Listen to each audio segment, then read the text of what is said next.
साताऱ्यातील सदर बाजार येथील निर्मला कॉन्व्हेंट स्कूलच्या व्यवस्थापनाकडून जातीनिहाय तुकडींमध्ये वर्गवारी केल्याचा धक्कादायक प्रकार निदर्शनास आला असून जातीय विष पेरण्याचे काम शाळेच्या माध्यमातून होत आहे।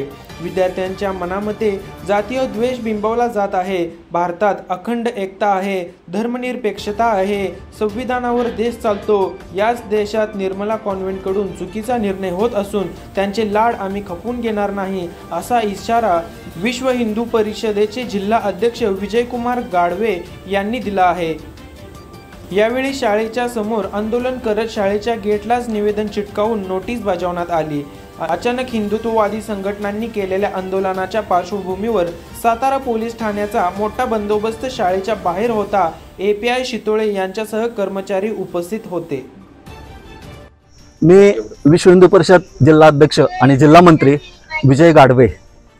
आज अनेक पेपरमध्ये निर्मल कॉन्व्हेंट्स या शाळेबद्दल आलेल्या बातम्यांनुसार या ठिकाणी बजरंग दल, विश्व हिंदू परिषद या हिंदुत्ववादी संघटनेच्या वतीने आम्ही या ठिकाणी निषेध करण्यासाठी आलो आहोत। या शाळेने जातीनिहाय वर्गाची रचना केलेली आहे। ख्रिश्चनांचा एक वर्ग वेगळा, ब्राह्मणांचा एक वेगळा, मराठ्यांचा वेगळा, असं जातीनिहाय केलेलं आहे। याचा निषेध आम्ही करतोय।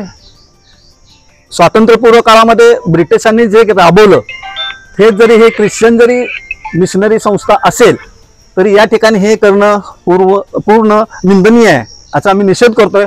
यासाठी आम्ही शिक्षणाचे जे या निर्मल कॉन्व्हेंटचे जे प्राचार्य आहेत, अगदी शिपायापासून प्राचार्यापर्यंत फोन केले, इथं निवेदन घ्यायला कोणी आलेलं नाही।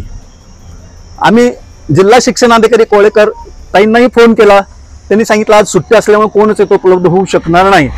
आमची मागणी एवढीच होती, या ठिकाणी आमचं निवेदन घेऊन जे त्यांनी तुकड्या पाडलेल्या आहेत जातीनिहाय या त्यांनी रद्द करून सर्व मुलं एकत्रित बसले जावेत। या पद्धतीने त्यांनी जर कारवाई नाही केली तर समस्त हिंदू समाजाच्या वतीने यापुढे संपूर्ण जिल्ह्यामध्ये पूर्णपणे तीव्रपणे निषेध आंदोलन, मोर्चे आणि संपूर्ण जिल्ह्यामध्ये आम्ही आंदोलन करणार आहोत।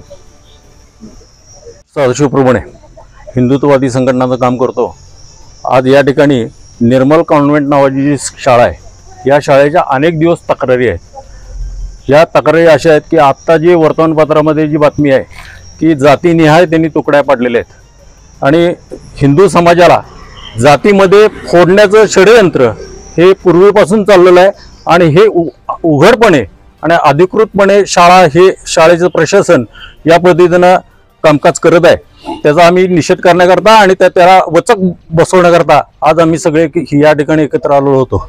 यापूर्वी सुद्धा शाळेमध्ये कुठल्याही मुलानं गंध लावायचं नाही, मुलींना टिकली लावायची नाही, मुलींनी मेहंदी काढायची नाही, अशा निर्बंध या शाळेत ठेवले जातात। उद्याच्याला ही शाळा सुरू होताना आम्ही या ठिकाणी निवेदन देणार आहे आणि जे विद्यार्थी आहेत, जे हिंदू विद्यार्थी आहेत, त्या सगळ्या हिंदू विद्यार्थ्यांना आम्ही कपाळाला गंध लावून आज शाळेत सोडणार आहोत आणि याच्या उपर जर का त्यांनी काय केलं नाही तर याच्यापेक्षा तीव्र आंदोलन आणि मग काय घडेल त्याची संपूर्ण जबाबदारी ही प्रशासनावर असेल, एवढंच सांग। शैलेंद्र सावंत, गोरक्षेचं काम करतो विश्व हिंदू परिषदेच्या माध्यमातून। आज सातारा जिल्ह्याचं आणि सातारच्या भूमीचं नाव कलंकित करण्याचं काम ह्या शाळेने केलेलं आहे। कर्मवीर भाऊराव पाटील म्हणजेच आपले सर्वांचे लाडके अण्णा यांनी गोरगरीब मुलांना अक्षरशः खांद्यावर उचलून आणून पायपीट करून हजारो लाखो युवक घडवले। त्या कर्मभूमीत, पुण्यभूमीत आज या निर्मला कॉन्व्हेंटने जातीनिहाय वर्गाची रचना करून समाजात विष करण्याचं काम केलेलं आहे। याआधी देखील विश्व हिंदू परिषदेला या शाळेच्या अनेक तक्रारी प्राप्त झालेल्या की हिंदू मुलींना टिकली लावू न देणं, बांगड्या घालू न देणं, शाळेचा गणवेशाबाबत देखील अनेक यांचे कडक नियम आहेत। यांच्या अनेक तक्रारी प्राप्त झालेल्या परंतु आतापर्यंत आम्ही कानाडोळा करत होतो की शिक्षण अधिकारी याच्यावर कारवाई करतील, ते काम त्यांचं आहे। परंतु आज शिक्षण अधिकाऱ्यांचा या शाळेवर कसलाही वचक राहिलेला नाही असं निदर्शनास येत आहे। कारण अशा पद्धतीचा अगदी मोगलाई पद्धतीचा कायदा परस्पर शाळेने घोषित केला आहे, त्याचा अर्थ ही शाळा संविधानाला मानतच नाही, शिक्षण अधिकाऱ्यांना आणि कलेक्टर साहेबांच्या आदेशाला मानतच नाही असं दिसतंय। जर उद्या शिक्षण अधिकाऱ्यांशी आत्ता झालेल्या बोलण्याप्रमाणे जर शिक्षण अधिकाऱ्यांनी उद्याच्या उद्या यांच्यावर कडक कारवाई केली नाही तर दुर्दैवाने आम्हाला आचारसंहितेचा भंग करून देखील इथे आम्हाला स्वतः संविधानाची मर्यादा सांभाळून आंदोलन उभं करावं लागेल आणि याला सर्वस्वी पोलीस प्रशासन आणि जिल्हा प्रशासन जबाबदार असेल. जय हिंद, जय महाराष्ट्र.